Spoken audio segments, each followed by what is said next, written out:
Bonjour à tous, bonjour à toutes, tous et à toutes. On a le plaisir de vous accueillir à cette journée de la section française de chirurgie plastique pédiatrique, dont la thème sera donc les fentes vélaires du diagnostic prénatal jusqu'à l'adolescence. En termes d'organisation, là, il y aura des petites modifications parce que malheureusement, Pierre Badin de Grenoble a un imprévu puisqu'il a été sélectionné comme juré d'assises, donc il ne peut pas se présenter, hein, donc il est franchement désolé. Donc du coup, on switchera la présentation de Michel Mondin, dont on a le plaisir d'accueillir aussi sa présence, puisqu'il est notre nouveau doyen depuis le mois de décembre. Donc Michel, on te remercie de ta présence, également en tant qu'ami, également en tant que doyen dans ce lieu prestigieux qui est la faculté de médecine de Montpellier.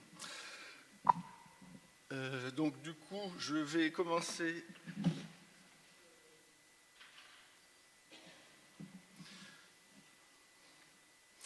par cette...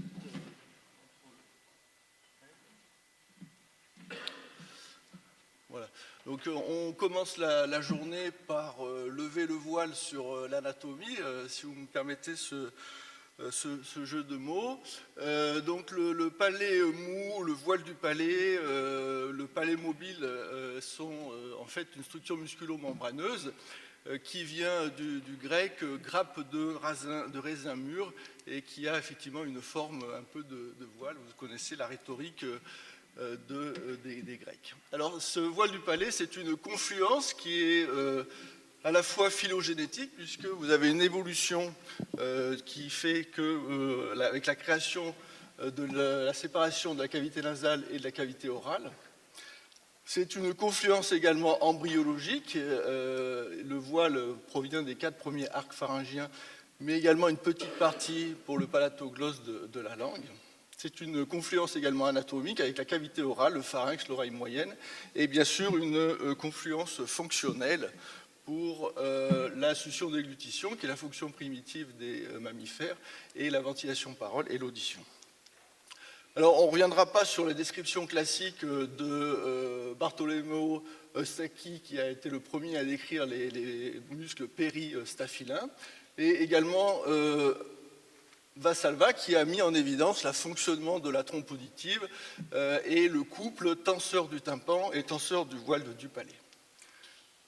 Vous savez tous, bien sûr, qu'il y a 5 paires de muscles qui vont intervenir et la description anatomique est très controversée au niveau de la morphologie des muscles, de l'existence de l'aponeurose palatine, de son innervation motrice et également de la physiologie de ces muscles au niveau de la trompe auditive, on en reparlera bien sûr, et le rôle du constricteur supérieur du pharynx. Alors lorsqu'on regarde sa constitution, si on reprend la description classique de Farabeuf, on a un tiers finalement antérieur où il y a l'aponévrose, un tiers musculaire et un tiers muqueux, avec un point culminant qui va être le torus lévatorien, avec l'insertion du muscle élévateur du voile du palais, qu'on reverra tout à l'heure, et c'est cette longueur utile qui avait été évoquée par Chanchol. L'aponévrose, c'est une structure fibreuse, relativement rigide, fixée, qui est finalement une zone d'insertion musculaire. Et les 2 muscles qui vont intéresser en particulier le chirurgien dans la réparation des fentes vélopalatines, c'est le levator veli palatini et le palatopharyngien. Alors l'aponévrose palatine, son existence a été discutée, mais en fait la plupart des auteurs s'accordent à dire que chez le sujet normal, effectivement, c'est une membrane qui va être tendue entre les 2 amylus et fixée à la partie postérieure du voile du palais, avec une zone ici qui va former un angle assez important. Et sur cette aponévrose va venir s'insérer l'aponévrose terminale du tenseur veli palatine. Les muscles péristaphylins, il y en a 2 qui vont être autour du voile du palais, qui vont en fait survenir de part et d'autre de la première fente bronchiale, dont l'axe est marqué par la trompe auditive. Donc vous avez le tenseur veli palatini qui a un corps charnu aplati en éventail et le muscle élévateur qui est bien arrondi avec un corps charnu donc cylindrique. Et les 2 vont s'insérer sur la base du crâne, et plusieurs noms ont été attribués, puisque le tenseur Veli Palatini, ça a été le muscle sphénostaphylin, et le muscle levator Veli Palatini, le muscle pétrostaphylin. Le tenseur Veli Palatini, c'est celui qui a eu le plus de descriptions divergentes ou discutées, et vous avez encore une revue très récente de la littérature, 2016, sur les variations anatomiques de ces insertions de ce muscle, de sa constitution. Lorsqu'on regarde et qu'on fait un peu la synthèse, il est très clair qu'il y a deux faisceaux différents, un faisceau superficiel, un faisceau profond, avec une fonction un peu différente, une fonction de tension sur la pronévrose palatine et une fonction de dilatation, de dilatateur de la trompe auditive. Tous les auteurs s'accordent à dire également qu'il y a un tendon terminal, c'est-à-dire que l'ensemble des fibres vont se terminer sur ce tendon qui va se réfléchir sur l'amulus avec des variations anatomiques à cet endroit. Et la terminaison qui se fait dans le voile du palais. J'ai pris ces deux descriptions puisque vous avez en fait d'un côté un système de réflexion avec une poulie qui permet donc de faire un mécanisme de tension avec un point fixe au niveau de la base du crâne et de la mise en tension de la pronévrose. Et cette mise en tension permet également l'abaissement de la trompe auditive avec le fonctionnement de la trompe. Donc ça suppose qu'ici, ça puisse se coulisser et on a un système pas tout à fait de bourse séreuse, mais de tissu adipeux. La deuxième possibilité, c'est qu'il y a des zones de fixation en fait, des fibres qui proviennent de la trompe auditive sur l'amulus,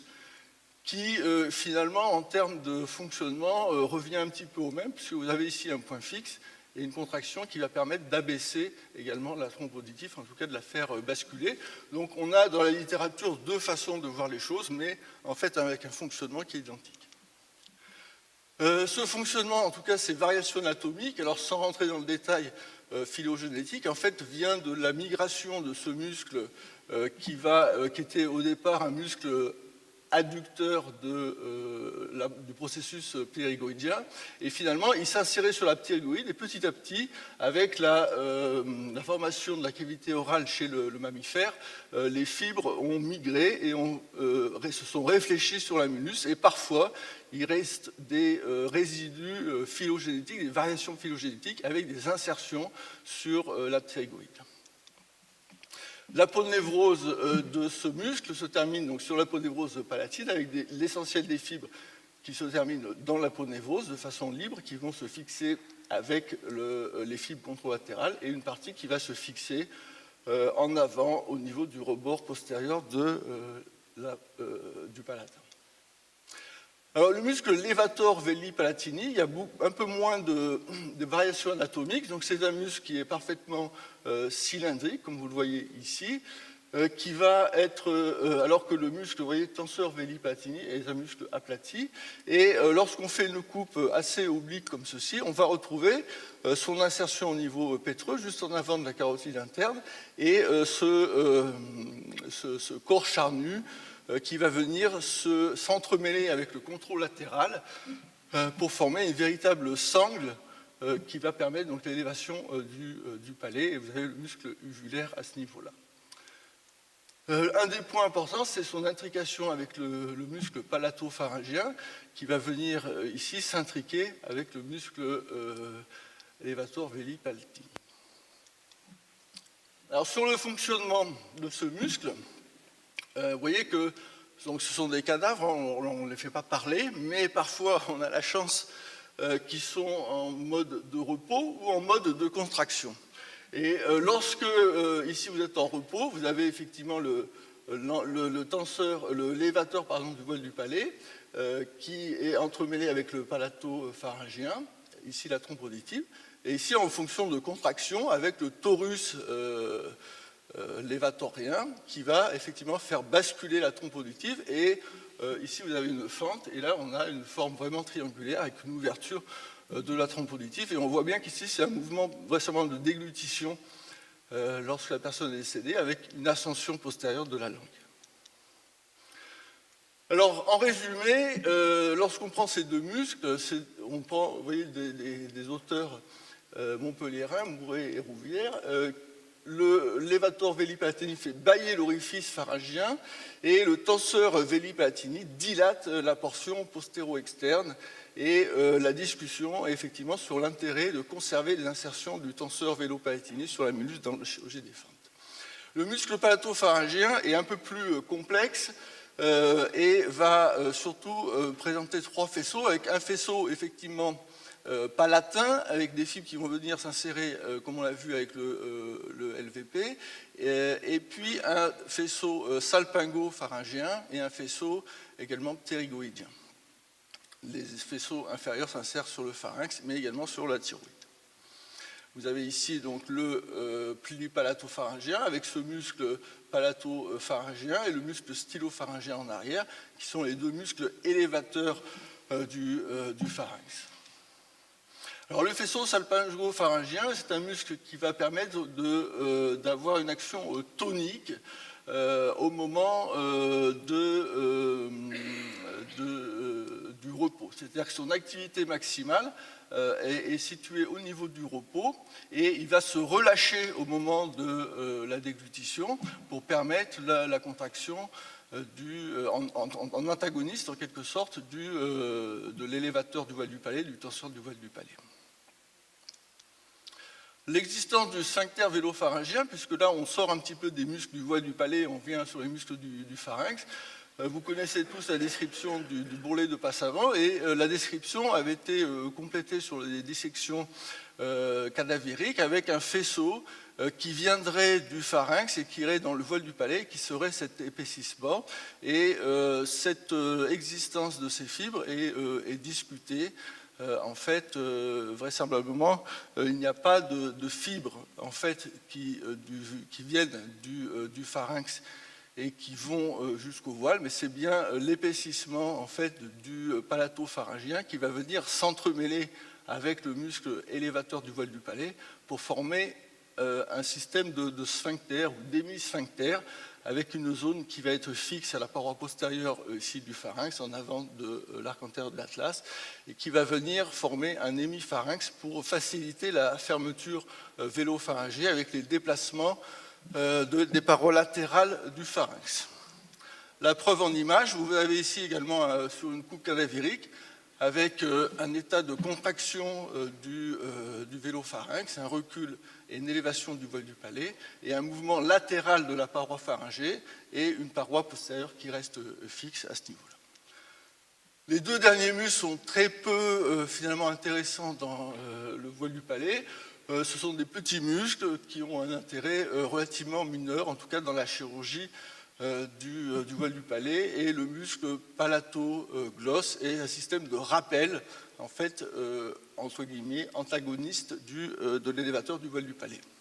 Le muscle uvulaire, je cite Victor Vaux, quant à la zygose de la Huette, il n'intéresse que les anatomistes, donc effectivement ça m'intéresse un petit peu, mais effectivement du fait de sa réduction des fibres, l'intérêt clinique est très discuté. L'innervation motrice, également nombreuse littérature, qui est, vous voyez, au fil de la littérature, on retrouve en fait les mêmes questions. Quels sont les nerfs qui innervent ces muscles? De façon, encore une fois, si on regarde un peu sur la phylogenèse, on s'aperçoit que chacun des muscles, finalement, sont innervés par 2, voire 3 nerfs différents. Si on prend le tenseur du voile du palais qui est innervé par le 5-3, mais également le 7 et le 9, et puis le muscle élévateur du voile du palais, le muscle palatopharyngien et uvulaire qui vont être innervés par le 7, le 9, le 10, mais avec une prédominance quand même pour le 10, et puis le palatoglosse qui va être innervé aussi en partie par le 12. Donc vous voyez qu'encore une fois, une revue, pour ceux qui s'y intéressent, récente en 2016, avec toujours cette interrogation sur l'innervation de ces muscles sur le plan moteur. Sur le plan sensitif, il y a beaucoup moins de discussions. C'est une innervation qui est aux dépens des nerfs grands et petits palatins, et puis la partie inférieure au niveau des plis palatoglosse et palatopharyngien, qui est sous la dépendance du glossopharyngien, qui est la zone de réflexe nauséeux et qui est le starter de la première phase de la déglutition. Voilà, je vous remercie pour votre attention et je vais appeler donc l'orateur suivant.